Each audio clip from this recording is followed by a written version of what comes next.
ఏపీలో మే 13న అసెంబ్లీ ఎన్నికల పోలింగ్ జరగబోతుంది. జూన్ 4న ఫలితాలు ప్రకటించబోతున్నారు. ఎన్నికల షెడ్యూల్ను కేంద్ర ఎన్నికల కమిషనర్ రాజీవ్ కుమార్ ప్రకటించారు. మార్చి 16న ఏపీ ఎన్నికల ప్రెస్ నోట్ విడుదల అవుతుందని, ఏప్రిల్ 18న గెజెట్ నోటిఫికేషన్ రిలీజ్ అవుతుందని చెప్పారు. నామినేషన్కు చివరి తేదీ ఏప్రిల్ 25 అని, ఏప్రిల్ 26న స్క్రూటినీ చేస్తారని చెప్పారు.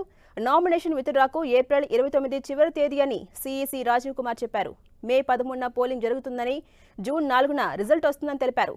ఇక ఏపీలోని 175 అసెంబ్లీ సీట్లకు 25 లోక్సభ స్థానాలకు ఒకే విడతలో ఎన్నికలు నిర్వహించబోతున్నట్టుగా కేంద్ర ఎన్నికల కమిషనర్ రాజీవ్ కుమార్ తెలిపారు.